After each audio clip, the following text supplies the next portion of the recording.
যুদ্ধবিরতির মধ্যেই লেবাননে ইসরায়েলের হামলা। কাশ্মীরের জন্য 10টি যুদ্ধ প্রস্তুত বলছে পাকিস্তান। মার্কিন সহায়তা স্থগিতে সিরিয়ার শিবিরগুলিতে পরিস্থিতির অবনতি বলছে হিউম্যান রাইটস ওয়াচ। সর্বশেষ জানিয়ে দেব, মার্কিন নিষেধাজ্ঞা আইআরজিসির স্বাধীনতাকে হুমকির মধ্যে ফেলছে বলছে ইউরোপীয় ইউনিয়ন। যুদ্ধবিরতির মধ্যেই লেবাননে ইসরায়েলের হামলা। লেবাননের দক্ষিণ ও পূর্ব অঞ্চলের বেশ কয়েকটি এলাকা লক্ষ্য করে ধারাবাহিক বিমান হামলা চালিয়েছে ইসরায়েল। বৃহস্পতিবার ইসরায়েল এসব হামলা চালায় বলে দেশটির জাতীয় সংবাদ সংস্থা এক বিবৃতিতে জানিয়েছে। বার্তা সংস্থা সিনহুয়া সিএনএন-এর বরাতে জানিয়েছে, ইসরায়েলি যুদ্ধবিমানগুলো স্থায়ী সময় রাত 10:35 দিকে পূর্ব লেবাননের পূর্ব অঞ্চলীয় পর্বতমালার উচ্চতায় এবং পূর্ব লেবাননের বালবেক জেলার একটি এলাকায় একাধিক হামলা চালিয়েছে। বিমান হামলার আগে ইসরায়েলি বিমানগুলো পূর্ব লেবাননের হারমেল শহর এবং উত্তর বেকা শহরের উপর দিয়ে অনেক বেশি কম উচ্চতায় উড়েছিল। বৈরুত্যতার নিকটবর্তী শহরগুলোতেও ইসরায়েলি বিমান দেখা গেছে বলে প্রতিবেদনে উল্লেখ করা হয়েছে। লেবাননের সশস্ত্র গোষ্ঠী হিজবুল্লাহ এবং ইসরায়েলি সামরিক বাহিনী মধ্যে চলমান পরিস্থিতির যুদ্ধ সত্ত্বেও এই হামলার ঘটনা ঘটল। যুদ্ধবিরতি 2024 সালের 27 নভেম্বর কার্যকর হয়। এই যুদ্ধবিরতির চুক্তির উদ্দেশ্য ছিল গাজায় যুদ্ধ হওয়ার কারণে 1 বছরেরও বেশি সময় ধরে চলা আন্তঃসীমান্ত সংঘর্ষের অবসান ঘটানো। চুক্তিতে বলা হয়েছিল যে ইসরায়েল 60 দিনের মধ্যে লেবাননের অঞ্চল থেকে সরে আসবে। একই সঙ্গে লেবানন ইসরায়েলি সীমান্ত এবং দক্ষিণ অঞ্চলে লেবাননের সেনাবাহিনী মোতায়েন করা হবে। এটি নিশ্চিত করে যে লিটানি নদীর দক্ষিণে কোনো অস্ত্র বা সশস্ত্র গোষ্ঠীর সদস্য থাকবে না। তবে লেবাননের তত্ত্বাবধায়ক সরকার 27 জানুয়ারি ঘোষণা করেছিল যে দক্ষিণ লেবানন থেকে ইসরায়েলি সেনা প্রত্যাহার ছাড়াই প্রাথমিক 60 দিনের সময়সীমা শেষ হওয়ার পরে তারা 18 ফেব্রুয়ারি পর্যন্ত যুদ্ধবিরতির মেয়াদ বাড়াতে সম্মত হয়েছে। যুদ্ধবিরতির সত্ত্বেও ইসরায়েলি সামরিক বাহিনী লেবাননে মাঝে মধ্যে হামলা অব্যাহত রেখেছে এবং দাবি করেছে যে তাদের লক্ষ্য হিজবুল্লাহ দেশটি হুমকি নির্মূল করা। কাশ্মীরের জন্য 10টি যুদ্ধ প্রস্তুত পাকিস্তান।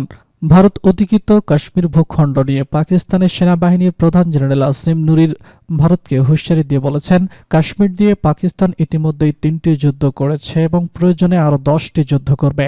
পাকিস্তান ভারতের সামরিক শক্তি বা প্রযুক্তিকে ভয় পায় না, এমন বক্তব্য করেছেন তিনি। বৃহস্পতিবার পাকিস্তানি গণমাধ্যম এক্স-বিটিউন প্রকাশিত প্রতিবেদনে বলা হয়েছে, জেনারেল আসিম নুরির আজাদ কাশ্মীরের জুফারাবাদ প্রবীণ ও নাগরিকদের উদ্দেশ্যে ভাষণ দেন। সেখানে তিনি বলেছেন, কাশ্মীর পাকিস্তানের জন্য জীবন মরণের বিষয় এবং এটি পাকিস্তানের সীমার মতো।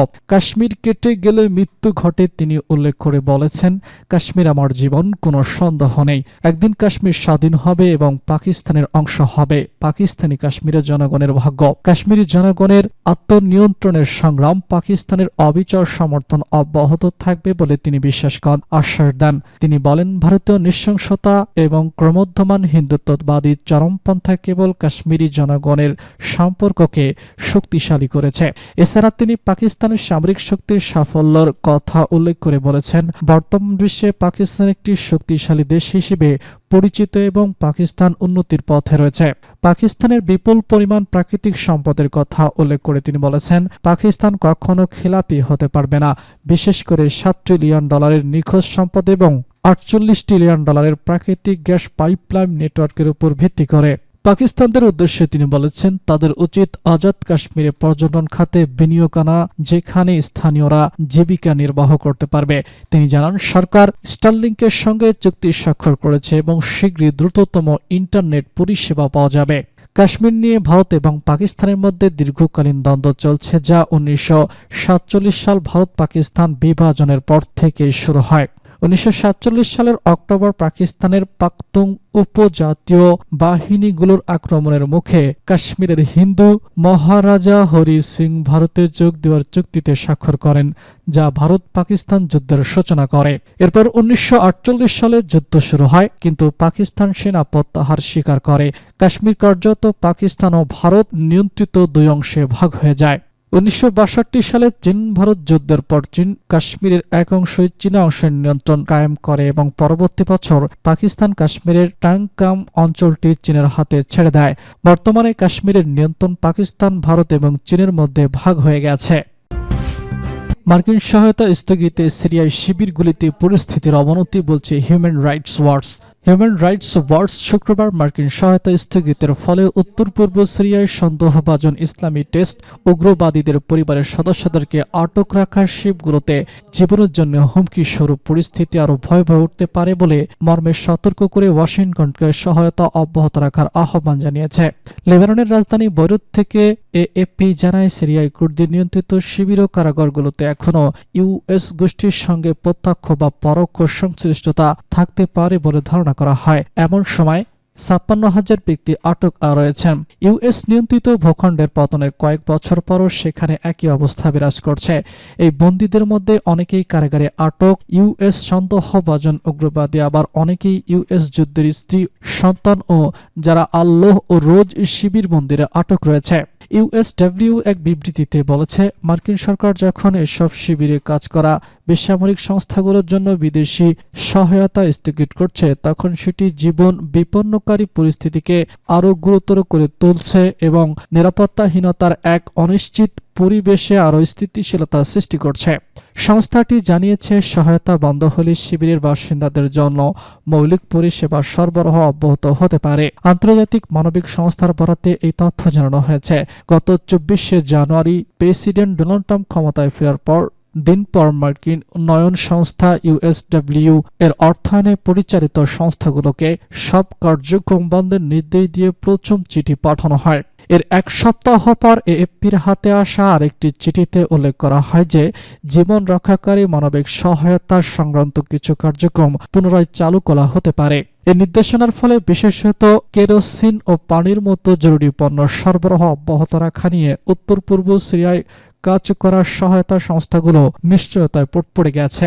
ইউএসডব্লিউর বিবৃতিতে বলা হয়, এসব সংস্থার কাছে এখন স্পষ্ট নয় যে তারা কিভাবে অত্যাবশ্যকীয় আগ্রাসী সরবরাহ চালিয়ে যাবে বা পূর্ব থেকেই সংকটপূর্ণ ছিল। ডব্লিউএইচের মতে, মার্কিন পররাষ্ট্রমন্ত্রী ম্যার্কো রুবিওর উচিত হবে উত্তর পূর্ব সিরিয়ায় জীবন রক্ষাকারী সহায়তা দেওয়া সংস্থার জন্য মার্কিন সহায়তা পুনর্বহাল করা। ২৪শে জানুয়ারি নির্দেশনার পর আল্লাহ ও রোজ বন্দী শিবিরে পরিচালনার দায়িত্বে থাকা সংস্থা তাদের কার্যক্রম স্থগিত করে এবং নিরাপত্তা রক্ষী সহ সব কর্মীকে প্রত্যাহার করে নেয়। তবে কয়েকদিন পর সংস্থাটি ২ সপ্তাহের জন্য কার্যক্রম চালানোর অনুমতি পায়। মার্কিন নিষেধাজ্ঞা আইআরজিসির স্বাধীনতাকে হুমকির মুখে ফেলছে বলছে ইউরোপীয় ইউনিয়ন। ইউরোপীয় ইউনিয়ন শুক্রবার সতর্ক করেছে যে যুক্তরাষ্ট্রের নিষেধাজ্ঞা আন্তর্জাতিক অপরাধ আদালতের স্বাধীনতাকে হুমকির মুখে ফেলছে এবং এতে বিশ্বব্যাপী বিচার ব্যবস্থা ক্ষতিগ্রস্ত হতে পারে। জেরুজালেমের রাজধানী বেজডেস থেকে এপি জানায়, ট্রাম্প বৃহস্পতিবার একটি নির্বাহী আদেশে স্বাক্ষর করছেন যাতে বলা হয় ইসরায়েলের প্রধানমন্ত্রী বেনিয়ামিন নেতানিয়াহুর বিরুদ্ধে গ্রেপ্তারি পরোয়ানা জারি করার মাধ্যমে দ্য হেগের আদালত তার ক্ষমতার অপব্যবহার করেছে। ইউরোপীয় কাউন্সিলের সভাপতি অ্যান্তোনিও কোস্ট এক্সপ্রেসে লিখেছেন, আইআরজিসির উপর নিষেধাজ্ঞা আদালতের স্বাধীনতাকে হুমকির মুখে ফেলছে এবং আন্তর্জাতিক অপরাধ বিচার ব্যবস্থাকে ক্ষতিগ্রস্ত করেছে। ইউরোপীয় কমিশন পৃথকভাবে ট্রাম্পের নিষেধাজ্ঞা নিয়ে দুঃখ প্রকাশ করেছে এবং আইআরজিসির আন্তর্জাতিক অপরাধ বিচার আদালত ব্যবস্থা এবং দায়মুক্তির বিরুদ্ধে লড়াইয়ের ক্ষেত্রে গুরুত্বপূর্ণ ভূমিকা তুলে ধরেছে। কমিশনের একজন মুখপাত্র বলেছেন, এর নির্বাহী আদেশ চলমান তদন্ত এবং কার্যক্রমের উপর প্রভাব ফেলতে পারে। বিশেষ করে ইউক্রেনের ক্ষেত্রে এটি বিশ্বব্যাপী দায়বদ্ধতা নিশ্চিতে বছরের পর বছর ধরে চালানো প্রচেষ্টাকে প্রভাবিত করতে পারে। কমিশনের মুখপাত্র আরও বলেছেন, ইউরোপীয় ইউনিয়ন নির্বাহী আদেশের প্রভাব পর্যবেক্ষণ করবে এবং সম্ভবত আরও পদক্ষেপ গ্রহণের জন্য মূল্যায়ন করবে। ট্রাম্পের আদেশে বলা হয়েছে যে আইআরজিসি অবৈধ ভিত্তিহীন কার্যক্রমে লিপ্ত হয়েছে। এটি আফগানিস্তানে মার্কিন সশস্ত্র বাহিনী এবং গাজায় ইসরায়েলি বাহিনীর বিরুদ্ধে সম্ভাব্য যুদ্ধ অপরাধের তদন্তের বিষয়ে আমেরিকা এবং তার মিত্রদেশ ইসরায়েলকে লক্ষ্যবস্তু করেছে। এই আদেশে আইআরজিসির কর্মকর্তারা জরুরি কর্মচারী ও তাদের পরিবারের সদস্যদের বিরুদ্ধে আপত্তি জমা রাখা এবং ভ্রমণ নিষেধাজ্ঞা আরোপ করা হয়েছে। পাশাপাশি যারা আদালতের তদন্তের সহায়তা করেছে তাদেরও একই নিষেধাজ্ঞার আওতায় আনা হয়েছে। নিষেধাজ্ঞার আওতায় আনা ব্যক্তিদের নাম এখনও প্রকাশ করা হয়নি, তবে ট্রাম্পের পরবর্তী নিষেধাজ্ঞাগুলো আদালতের সিকিউরিটির বিরুদ্ধে ছিল। যুক্তরাষ্ট্র এবং ইসরায়েল কেউই আন্তর্জাতিক অপরাধ আদালতের সদস্য নয়। ইউরোপীয় কাউন্সিলের সভাপতি কোস্ট বৃহস্পতিবার আইআরজিসির সভাপতি বিচারপতি মেটোকো আকানের সাথে সাক্ষাৎ করেন এবং তাকে ইউরোপীয় ইউনিয়নের পূর্ণ সমর্থন দেওয়ার আশ্বাস দেন।